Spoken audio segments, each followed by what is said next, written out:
The birds are chirping, the days are getting longer, and everything's starting to bloom, including us. So instead of spending your spring organizing your sock drawer or alphabetizing those spices, how about you plan a trip to the mountains of North Carolina instead?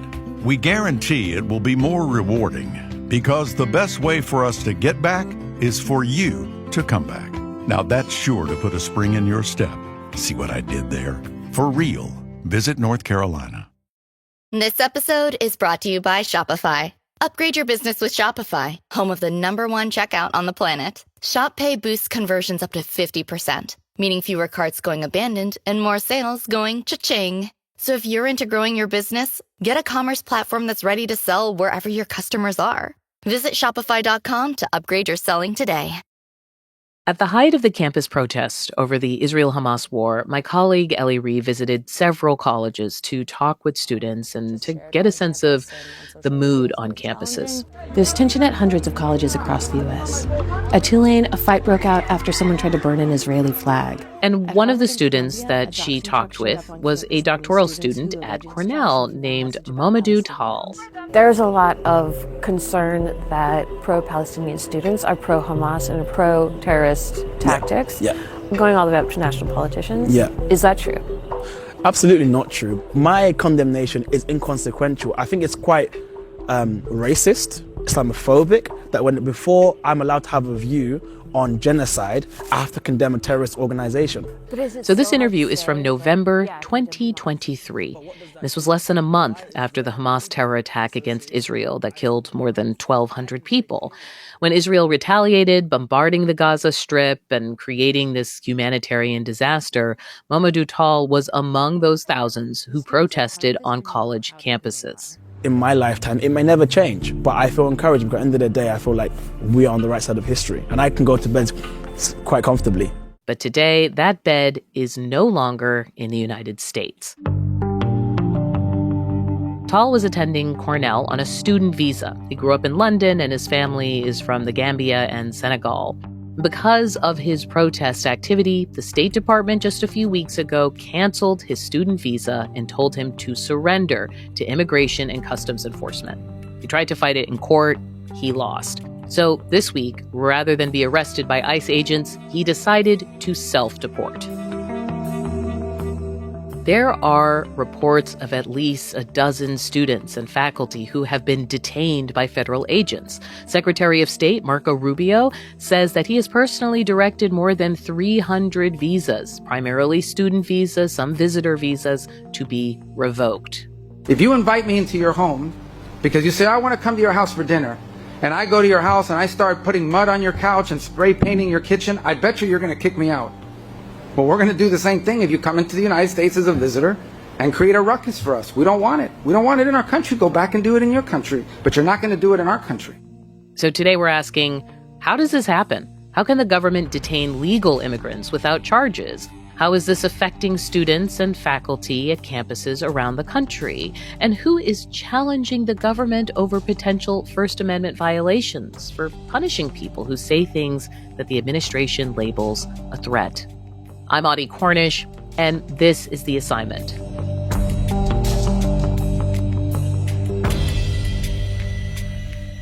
So we've been reporting on these detainments at CNN. In fact, Jake Tapper tried to get the State Department to explain what, if any, actual crimes these students and scholars are accused of. Last week, I asked the Department of Homeland Security, the U.S. State Department, and the White House for any specific evidence about any of these graduate students or scholars who have been targeted by the Trump administration for deportation. He ended up reading part of their response on air.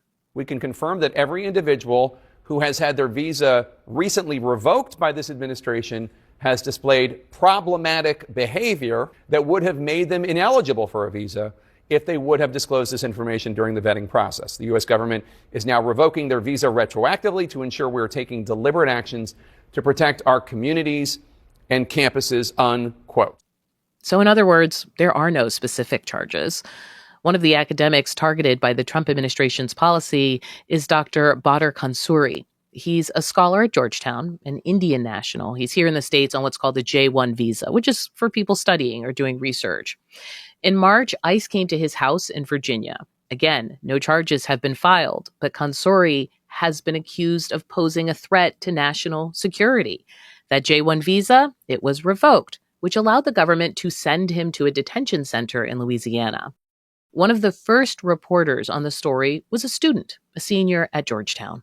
So I was sitting at home in my off-campus house. I was talking to one of my roommates, and our managing editor at The Voice, Eddie, sends me a text being like, "Have you seen this?" So that's Francie Wild, an editor at the student-run Georgetown Voice. She's been covering this story for a while. I have talked to folks in my classes who had him as a professor. I have talked to students who are in Muslim life, who visit the masjid, who babysat his kids. They are a family that is known on this campus. And it was both, I think, interesting and sad and shocking, because it's not to say that I predicted this, but it was definitely something we had been talking about, because his wife, Lafis Saleh, she's a student at Georgetown here. She is the daughter of Ahmed Youssef, who helped found Hamas, was an advisor to Ismail Haniyeh, but actually stepped down from the group after they refused to hold elections. So way pre-October 7th. But that literal familial connection was there and well-known. Was there and well-known, and she is the legal citizen. She is also not, I had never seen either of them at a protest. Up until, DHS detained him, they were not people who were particularly involved in the activism scene at Georgetown. I mean, I know a lot of the students and a lot of the faculty who are very involved, and they were never super on my radar like that. It's funny, you and I are going down this rabbit hole of what precisely their connections are, what it may have been. Is that because we don't actually have official charges? Yes, so I was going to bring that up. I have read every single PACER document that is available. I went to Alexandria and I got the documents the next morning that the Politico news broke, and read the habeas corpus petition, maybe a dozen times. There are no charges. That is the biggest thing. But the DHS spokesperson, said publicly that Consori was actively spreading Hamas propaganda. And promoting anti-Semitism on social media. I'm sure there are people out there that can see what he has said as problematic or as verging into anti-Semitism or as anti-Semitic. But again, there are not charges. But there are no charges. And, as far as I have gotten up to speed on how the First Amendment protects immigrants in the last 2 weeks, as far as I understand it, it does. And there were Georgetown students who were arrested in the spring at the encampment. There were Georgetown students who were trespassing on property, which is what they were charged with. They were charged with trespassing and disorderly conduct. He is not one of those people. He is not one of those students. He is not someone who has, ever also been sanctioned, as far as I can tell, by the university for anything.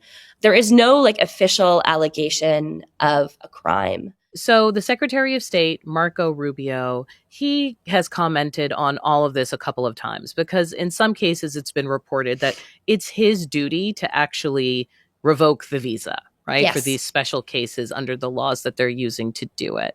And he says, why would any country in the world allow people to come and disrupt? We gave you a visa to come and study and get a degree and not become an activist that tears up our university campuses. And that these disruptions, he calls them, they affect student life. So that's sort of what do students think of this kind of comment? Because he's hardly the first person to say it. So I think what I'm hearing on campus is that so much of your learning in university life happens in the classroom, and it happens due to great and free-spirited discussion in the classroom. And then so much of it happens because of discussions outside of the classroom. When there was the encampment in the spring, I was coming back from reporting and regularly having these really in-depth discussions with my roommates and my housemates about, okay, well, where are the boundaries between free speech and disruptive conduct? Say what you will about the protests in the spring. I also saw how, despite their many flaws, they were an exercise in self-governance for a lot of these students. They were, trying to figure out how to negotiate with authority. And, for the 14 days that the kids at Georgetown and at GW had their encampment, they were also trying to figure out how to govern themselves in a way. And there were certainly a lot of mistakes, and it certainly was also disruptive to the rest of campus. But there was also learning happening there. And I think that to say that this is all categorically and like antithetical to the mission of the university is, I think, not to like entirely understand how a university ecosystem functions. How have these detentions, the reports of arrests, the reports of visas being revoked affected the mood on campus? I think fear is certainly there for some people. So I know students who have canceled their trips home because they're afraid about not being let back in the country. And again, these are people who didn't even really participate in any kind of protest. I know students who are also really afraid, for example, of speaking to campus media, of giving, kids who were previously willing to go on the record with their first and last name and school and class year, who now will only give us a first name. And we should say, Francie, we called several other campus news organizations, and they did not want to speak. So I don't want to put you on the spot here, but you're doing something that other people are actually even worried about doing.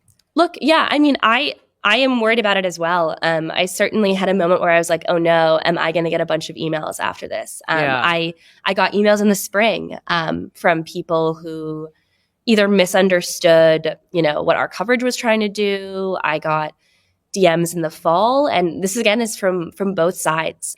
One of the things that is the backdrop to this is the Trump administration has a program called Catch and Revoke, where they use like AI and surveillance to data scrape and figure out what people are posting online. Yeah. Are students in general nervous? I would say so. I attended a debate with the college Republicans on Thursday.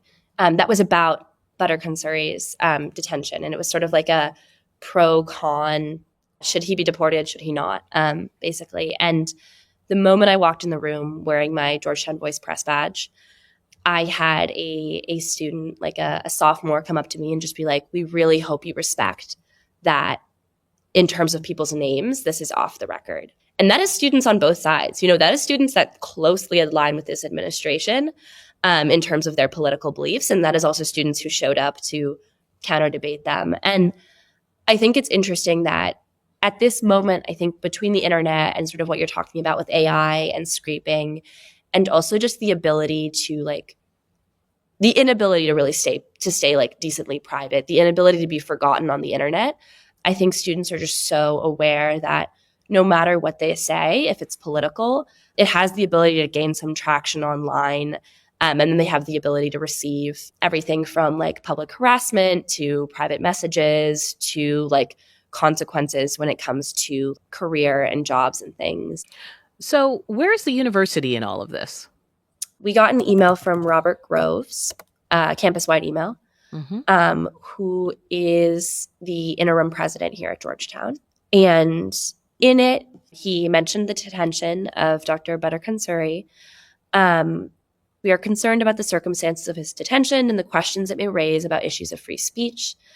We expect the legal system to adjudicate this case fairly, and we will continue to monitor this closely. I hear all the keywords. Yeah, I and sort of hear all the protecting the freedom of speech. Yes. So for students, are they like, oh, he's definitely going to protect us if something goes sideways for me? Or are they looking at this response, the response at Columbia University, right, which was under threat of having funding taken away, and seeing a university that's not going to be trying to help them out if things go wrong?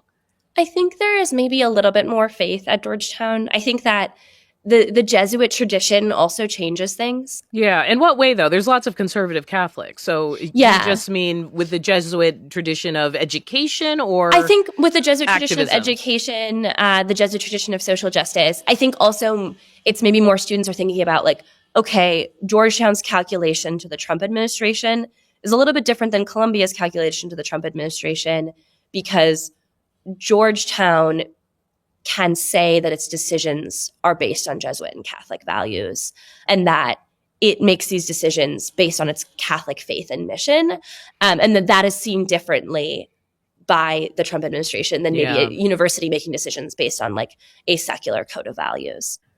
Is this having all of this tension having a broader effect on students? Yeah. Or is this kind of outside of what people are thinking about? a common theme is like, it is not a great time to be a graduating college student right now. It feels like there's a lot of things coming down on you.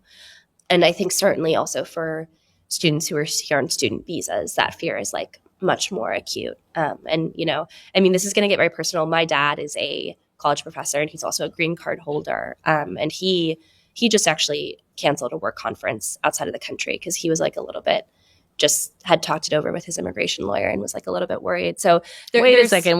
Sorry. You did what we call buried the lead. I shouldn't have buried the lead there, but yes. Okay, but that's important because this means that this story hits home for you in a different way. I mean, your dad being a green card holder, in a way, that is not a meaningful distinction anymore to this Trump administration.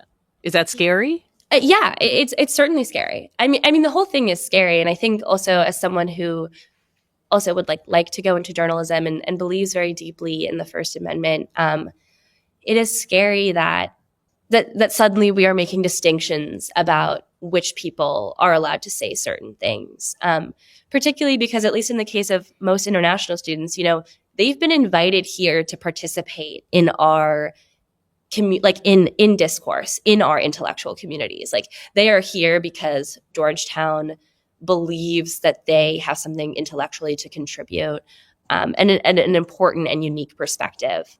So you've got this going on at school and what you're covering, but then at home, your dad is talking to immigration attorneys.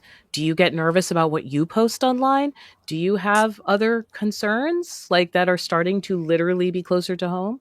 Yeah. And what has that conversation been like in your own family, if you don't mind me asking? It's been scary for sure. I had my dad call me on Saturday where he was like, I'm not sure if I should cancel my trip. He is in the process of applying for citizenship right now. So that's also some sort of background on this. And he told me, he was like, I'm not, like, what do you think? And I was like, I don't know. I'm not a lawyer. All I know is that, this is what things are like. He's asking you because you're reporting on this area. Yes. Literally, yes. And I said to him, I wouldn't be surprised if things get worse. I love you and I want you to, my dad is not involved in any kind of activism. I did say that, if there's a mistake with you trying to re-enter the country, and you do get detained or something, I would hate for it to mess up your citizenship process. I'll just leave you with this. This thing that you have inside you that's driving you to continue to cover this story, listen to it, and you don't have to hold it at arm's length. Because it's a sobering moment when your own parent has to ask you, and I come from an immigrant family, and this has happened, where your parent has to ask you, what do you know about what my rights might be? Yeah. No, it's really scary. And I'm certainly also very grateful that he is still very proud and supportive of me wanting to do journalism and me wanting to try and tell these stories. He's like, I want you to also keep doing this work. I want you to tell this as accurately as possible. Tell this with as much of an eye for understanding also who these people are. And I think that is something that I've certainly also been approaching Dr. Khansari's, the reporting on him.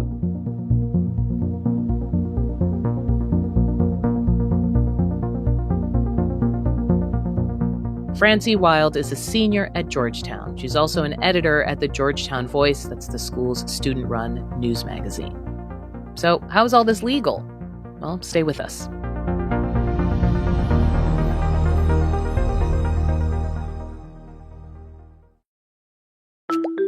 Hi, this is Debbie, your Blinds.com design consultant. Oh, wow. A real person. Yep, I am here to help you with everything, from selecting the perfect window treatments Well, I've got a complicated project. Oh, not a problem. I can even schedule a professional measure and install. We can also send you samples, fast and free. I just might have to do more. Oh, okay. So the first room we're looking at is for guests. Shop Blinds.com now and save up to 45% site-wide. Blinds.com. Rules and restrictions may apply.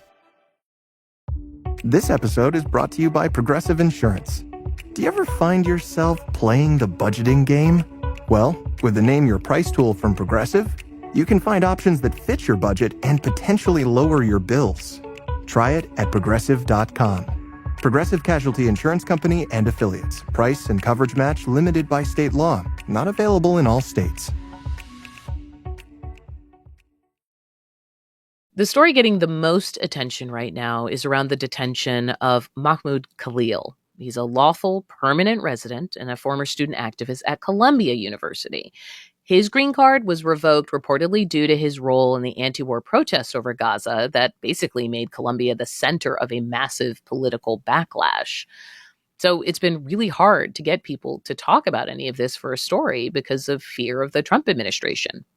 Jamil Jaffer agreed to sit down with us because he's with the Knight First Amendment Institute, and they have filed suits challenging these arrests. The Knight Institute sued on behalf of the American Association of University Professors and the Middle East Studies Association just last week, challenging the constitutionality of this policy, and we've asked a court to invalidate the policy on First Amendment grounds. I'm also talking to him because he started his legal career in the aftermath of 9/11. He worked at the ACLU on cases related to free speech and government surveillance, and he says that going after protesters is not new for the U.S. government. During the Vietnam War, the Army used to track anti-war activists by cutting out newspaper articles in which they were quoted or in which their particular advocacy was described. But today, there are outside groups that can and have doxed and revealed identifying information about Gaza demonstrators. The U.S. State Department has a program called Catch and Revoke that uses AI to scan social media for evidence that a foreign national, in this case students or scholars, that they've supported Hamas or other designated terrorist organizations. Jaffer knows the ins and outs of these kinds of programs, which do not rely on evidence in the way we may be familiar with as citizens. Yeah, so the Trump administration is not alleging that these students and faculty engaged in criminal conduct. They are not alleging that these people engaged in conduct that renders them inadmissible to the United States independently. Instead, what they're arguing is that American foreign policy interests are compromised by allowing students and faculty, non-citizen students and faculty, to engage in pro-Palestinian protest. And they are revoking the visas on that basis. Now, I don't know that that's true in every single case because they haven't cited a justification in every single case. But in the cases for which they've cited a justification, their justification seems to be foreign policy is compromised. And there is a provision of the 1952 Immigration Act, the McCarran-Walter Act, has a provision that allows the Secretary of State to revoke a person's visa if he concludes that it undermines American foreign policy to give that person a visa. We're also hearing that they're sent to facilities in states like Louisiana. In fact, where there are ICE detention facilities, I think there's one stretch that's nicknamed Detention Alley. Is that unusual? My impression is that the Trump administration is trying to move people very quickly out of jurisdictions in which the courts are likely to be relatively sympathetic and to jurisdictions in which the Trump administration believes the judges will be more sympathetic to it. And I think that that's what that's about. It's about first, interfering with their access to counsel, making it difficult for lawyers to represent them. To get to them, right. Yeah. And then second, making it more likely, at least in the Trump administration's view, that the judges will go their way. And I actually remember this because I was doing this kind of work in the months after 9/11 when there were immigrants being rounded up, in connection with the government's investigation into 9/11. And it turned out that none of these immigrants had anything to do with 9/11. But at the time, the Bush administration was saying, this is all about the 9/11 investigation. Right. It's not the first time we've seen that particular tactic. There have been universities like Columbia, correct me if I'm wrong, which provided protest footage, for instance, to ICE in past cases. We know it's a very mixed bag in terms of colleges and universities letting ICE officials come onto campus. But what's your sense of how universities are responding? Obviously, Columbia, concerned about having other kinds of funding revoked. But could colleges be doing more? Yeah, well, so in general, I've been, really dismayed, and I don't think I'm the only one, by the way that universities have responded to the Trump administration's threats. The Trump administration is making a much broader range of threats to universities, not just, we are going to deport your students, but also we're going to deprive you of funding. Now, it's turned out that compliance doesn't mean that the Trump administration is going to move on to another organization or another institution. We've seen this over and over again, not just with universities, but with law firms, even with media organizations. The Trump administration, if they sense that an institution is caving to their demands, their response is usually just to make more demands. And that's what they have done with Colombia. We, have now we're on to our fourth president now in about 18 months or 2 years. And, the university is still, very divided over how to respond. And many faculty and students are really dispirited by the university's failure to do more to defend its own values. When I was listening to the administration, trying to get a sense of how they justify this, Marco Rubio, the Secretary of State, said, if you invite me into your home because you say, I want to come to your house for dinner, and then I go to your house and I start putting mud on your couch and spray painting your kitchen, and you're going to kick me out. And that's the analogy he used, basically saying, if you come to the U.S. as a visitor and, quote, create a ruckus, we don't want it. We don't want it in our country. Go back and do it in your country. What's your response to this? So I think if Marco Rubio were talking about students who were credibly alleged to have engaged in criminal activity, then that argument would make sense to me. Now, the problem with Rubio's argument is that this policy is not limited to people who've engaged in criminal conduct.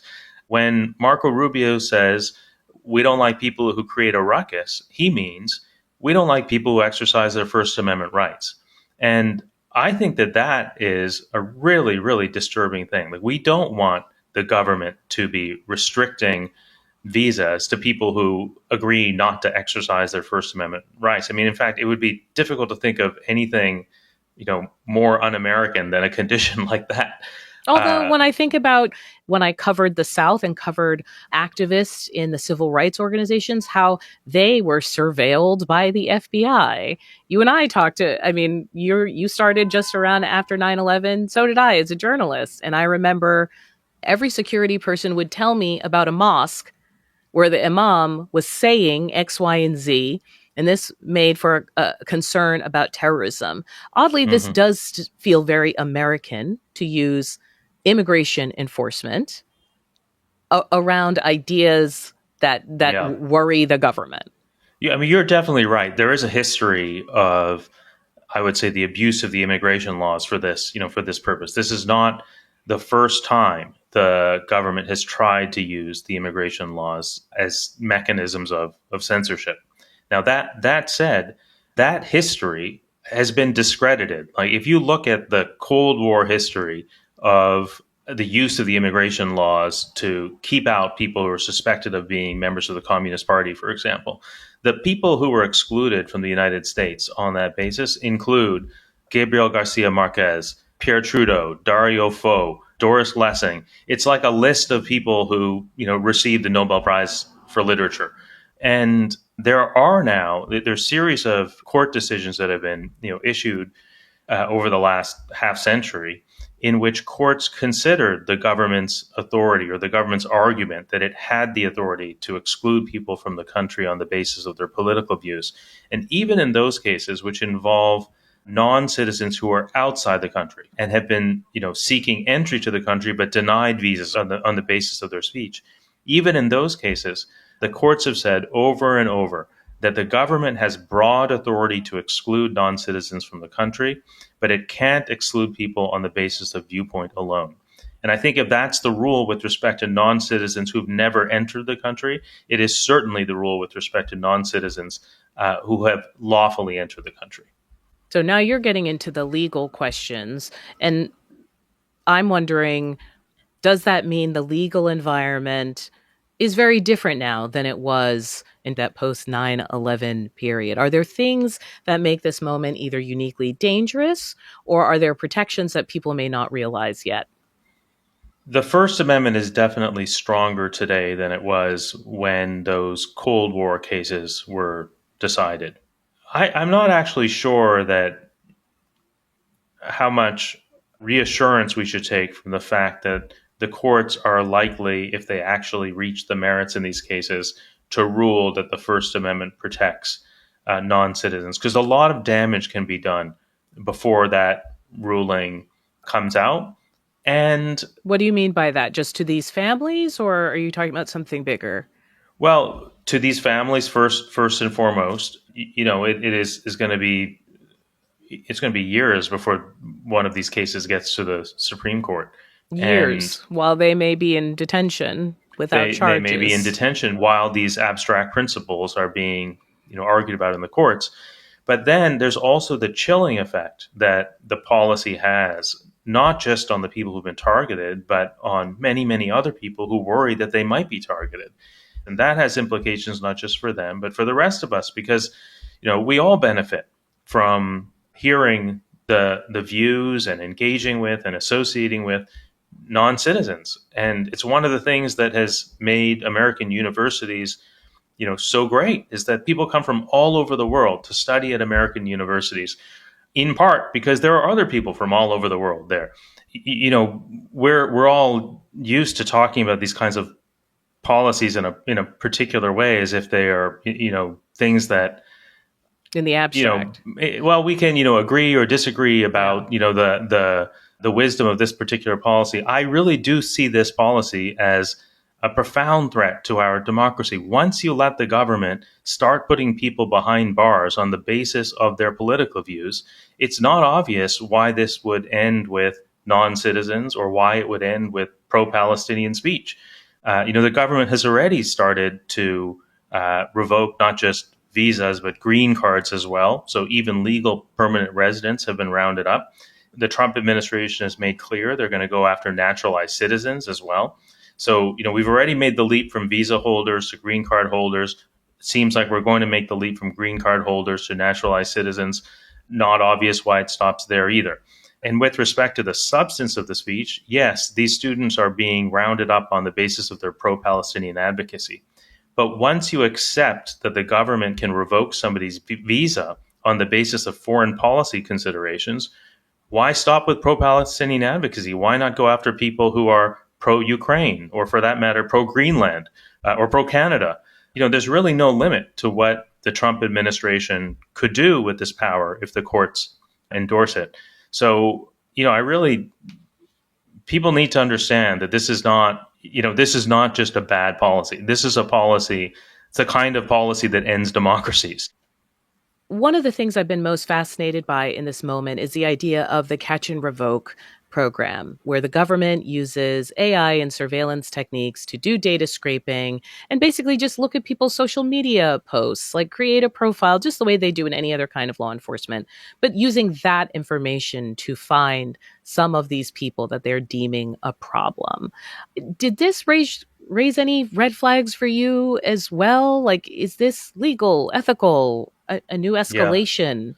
Yeah. It absolutely did raise red flags. I mean, we the institute that I direct, the Knight Institute, has a case already against a State Department rule. This is several years old now, but a State Department rule that requires visa applicants to submit their social media handles to the State Department when they apply for visas. So if you're applying for a visa from abroad now, you have to list on your visa application all of the social media platforms that you have an account on, and provide the government with your social media handles to facilitate government review of your social media activity. And the government's theory here is that, well, all of this activity is public. You're posting this stuff publicly, so why shouldn't we get to review it, or why shouldn't we review it in evaluating whether you're entitled to a visa? And there is some law on the government side from 50 years ago. Like during the Vietnam War, the Army used to track anti-war activists by cutting out newspaper articles in which they were quoted or in which their particular advocacy was described. And the army would keep files on advocates. And that was challenged in court. And the court said, the army's entitled to read the newspaper, and the army's entitled to collect all this, information about people because the information is public.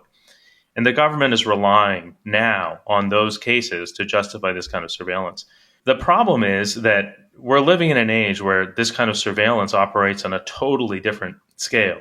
It's one thing to clip newspaper stories, and it's another thing, to follow somebody like literally 24/7 on every social media platform that they're part of and track all of their speech. Now, I think there are multiple problems with this. One is that this is surveillance on a really grand scale, that if you allow government agents to track what a person says and does on social media kind of on an ongoing basis, it's going to have a real impact on people's willingness to use these tools in the first place. Like, everybody understands that if you post something publicly, there's the possibility that somebody's going to see it. I mean, that's the point of posting it publicly. But there seems to be there's a lot of space between that and a program under which the government is continually surveilling everything you do on social media. So we need some kind of legal framework that distinguishes, the one scenario from the other.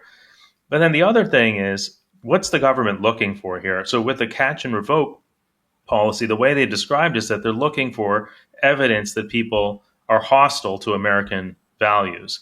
And, if you're empowering relatively low-level government officials to engage in that kind of censorship, I think is the right way to describe it. I mean, surveillance, but ultimately with the point of, denying visas to people who engaged in particular speech. You're giving them really, really broad authority, discretionary authority. Never mind if it's just AI, right? Right, and then it may not even be a consular official.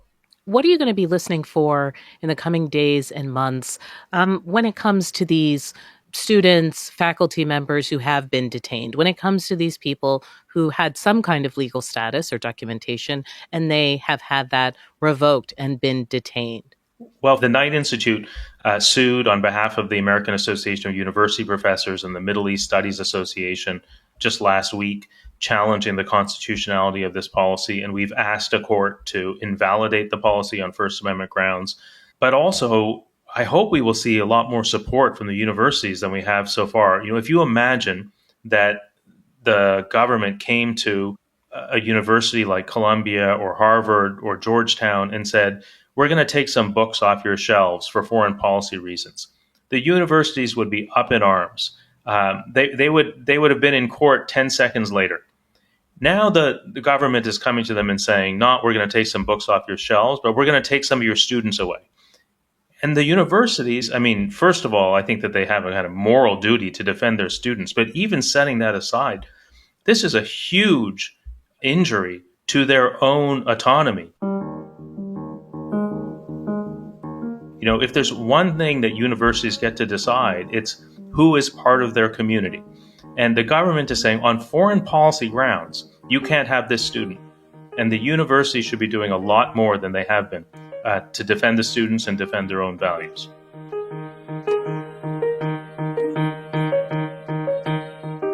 Jamil Jaffer is an adjunct professor of law and journalism, and he's also the director of the Knight First Amendment Institute. That's at Columbia University. The Assignment is a production of CNN Audio. This episode was produced by Madeline Thompson and Sophia Sanchez, with assistance from Lori Galarreta. Our senior producer is Matt Martinez. The executive producer of CNN Audio is Steve Lichtai, and our technical director is Dan Dzula. We also had support from Dan Bloom, Haley Thomas, Alex Manasseri, Robert Mathers, John Dianora, Lainey Steinhardt, Jameis Andrus, Nicole Pesseru, and Lisa Namerow. I want to thank you, as always, for listening to this show. Please hit that follow button and share it with a friend.